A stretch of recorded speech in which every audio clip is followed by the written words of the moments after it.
What's up, contractors? I'm about to critique a random contracting company's website, and it's all dependent on what these two wheels tell me to do. Now, why would I bother doing that? It's because there's so many contracting companies out there that do awesome work, yet their websites don't actually help them generate more leads. In fact, it stops them from generating leads. So we're gonna pick a random website, go through it, show you the good, the bad, and the potentially ugly. Now, it looks like we're gonna be doing a painting company in San Jose. So we're gonna pick a random website, go from there, and we'll see if it's a good one or if it's total trash. Here we go.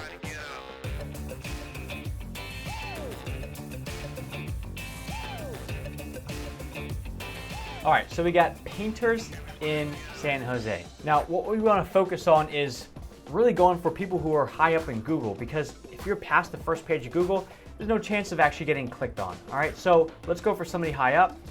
We got Sun West Painting, 4.9 stars, 41 reviews, which is phenomenal. That's great. Let's see what they got. Website, here we go. Okay, well, here's the deal. The reviews help a lot. The website, I don't know.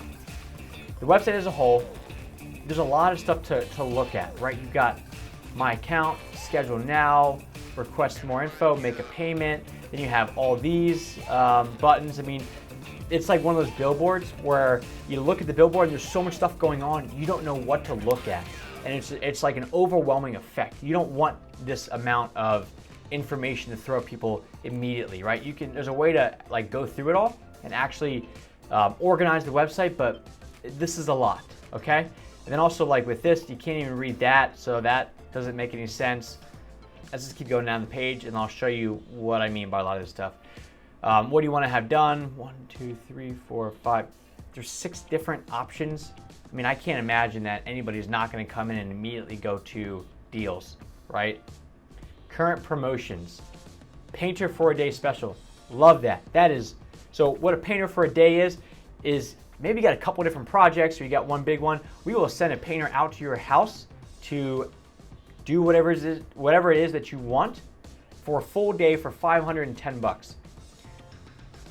The idea behind that is to then, the painter's already in there, you already trust them, they're getting their foot in the door, now they can sell you on more stuff if you need it because they're already there, right? Oh, like, have you thought about doing that? Have you thought about doing that? So, painter for a day is a fantastic way to actually generate more work just from a low price point option. Every painter likes to come in and go, yep, we can do the whole house, $8 grand, but sometimes people don't want to go for that whole thing because they don't know you, they don't trust you, you're coming into their space, so just dealing with you for one day is a good foot in the door. So I like that a lot. Now, the actual website, the layout of it, interior painting, commercial painting, you know, it's okay, like it's fine that you have that, but again, they're just throwing way too much stuff at you. As a company and as a business, you want to show how easy it is to work with you, right? The more stuff that you throw at people, the harder it is to convince them that you're worth it because nobody likes overcomplicating anything. And if your process looks overcomplicated, which when you look at all the options and you're throwing all this stuff at them, it's a lot. So keep it nice and simple, keep it easy. Why choose us? Here's a big thing is this is bold, that's bold, this is not. And why is that a big deal? Because it shows inconsistency. If you can't even take the time to go through your website and make sure everything looks good, then what else are you going to overlook? And for some people that may not matter, but for a lot of people, a lot of homeowners, stuff like this does matter because every little piece of inconsistency that you show people, yes, it's good to look human and that's fine, but every little piece of something like this is a notch against you.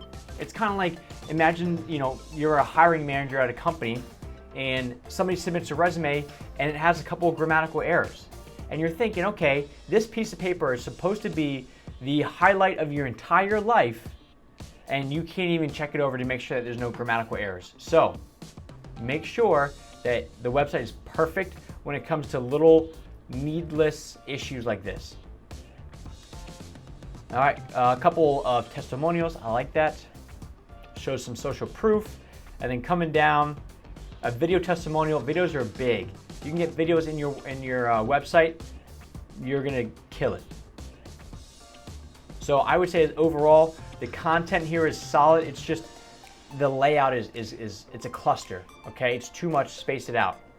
Here's a website that we did for a painter in San Diego, right? Nice, it's super, like there's 1, 2, 3, 4, and 5 options they can click when you first come in compared to 1, 2, there's a lot, right? There's a ton of options there. And there's actually, it's called the paradox of choice, which is when you give people too many options, it actually creates a negative effect. Kind of like imagine going to Netflix and you got 400 titles to choose from off the bat. You're so afraid to make the wrong choice that you actually don't end up making a choice at all. So if you give people too much information at once, it causes a negative effect. So with this, we kept it nice and easy, went for the emotion. We don't just care about painting, we care about you. Now we're focusing on you as a homeowner. We want to help you out, all right? So not focusing on here's how great we are, but more of here's how we take our experience or our expertise and help you. And that's what you want to hit on. You're a problem solver. Now we go into the different aspects of, or different services we provide. A big thing is we want to showcase that it really is easy to work with us. Let's talk about you. Let's create the space and you get to enjoy your new home. 1, 2, 3, we're in, we're out, and now you love your new walls, you love your new cabinets, whatever it is that we're doing, you gotta love it. Now, what we have here is we have the emotion, right? We just talked about you gotta sell with some emotion.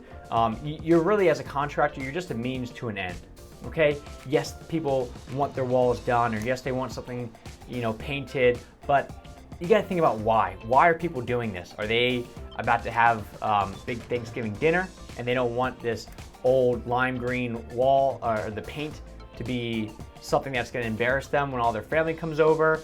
Or are you doing a lot of, as a painter, new homes? People just bought a new home and now they want it painted real quick. Whatever your main why is from customers, you want to talk about that. So in this case, Travis is doing a lot of homes for people that just bought their home and now they want it painted before they moved in. What do we want to go with? An image of a family moving into a blank house after they got it painted, and look how happy they are because they love it. That's what you want to show. You want to figure out what your why is from your customers and really nail that down, because now you're no longer just a painter in a truck. Now you're a problem solver. You're the reason that they get to now move into their new home and love it. Versus, yep, we can, put a bunch of paint on the walls and it'll look great. It's different, okay? So it's like for me, let's say as a website person, right? I can say, look, I can build you a great website and it's gonna look nice. Or I can say, look, I can build you a website that's gonna build trust with your customers so you actually get more work out of it. It's a means to an end. That's all it really is. So make sure that you position yourselves as the problem solver, not just the painter, because otherwise you're just a commodity. So let's check out one of these pages. Interior. Kitchen cabinets are like one of the biggest things because everybody wants these done. Let's see how this looks. All right. This is a lot of text, and I don't think anybody's going to actually be reading this text. Here's why. Because people, 94% of people are going to decide if they want to read what you're putting out there strictly based off of form, meaning what's the layout look like, what's the design, stuff like that. So if they, when they come into the page, they come in, they scroll down, they scroll back up, and what they're most likely going to do is scroll down, see it before and after, see that the rest is all just text and just skim right past it, right? When you have just blocks and blocks and blocks of text, nobody's gonna read it. So the main thing that they're gonna see is a before and after, and this before and after looks like it was done a very long time ago, okay? So if you're charging high prices for kitchen cabinets, you need to lay it out to show that you're actually the industry leader, I would say, or you'll create an elegant space. And if you're gonna charge a lot of money for new cabinets, you got to have pictures that showcase that, right? Let's see what we got for Travis. Kitchen cabinet painting. We went right for the emotion. Your kitchen's first impression, fresh and unmarked kitchen cabinets that shine in the light, right? Right for the emotion, right for the means to the end. All right, we laid it all out, before, after, Could the pictures have been professionally done? Definitely. And that would be the ideal situation. So make sure that when you're doing this stuff, at least, you can kind of see the difference between the two, right? So make sure you actually show the befores and afters of stuff like this, because people love to see that. And then all this text, it's just way too much. We like to keep it simple. Yes, there's text, but when you break it out and you space it out and you do nice formatting, people are way more likely to read it, because now you've got just 3 checkpoints and that's it, versus just all this text that's tiny. So when you look at your website as a painter, you really need to think about 2 things. One is the layout of what your website looks like. Is it conducive to actually having people read and consume and engage? And if it's blocks of text or it's just old, super outdated pictures, what is that really saying about your company? And number 2 is going to be the actual emotion side of things. Are you talking about just kitchen cabinets, or are you talking about how a kitchen cabinet can make your home feel like new again? Go for the emotion, not just the physical service that you're providing, and you'll have a much higher chance of, when people land on your website, to then convert over into a lead. So check yours out, make sure you're hitting on both points, and you'll be good to go. Thanks.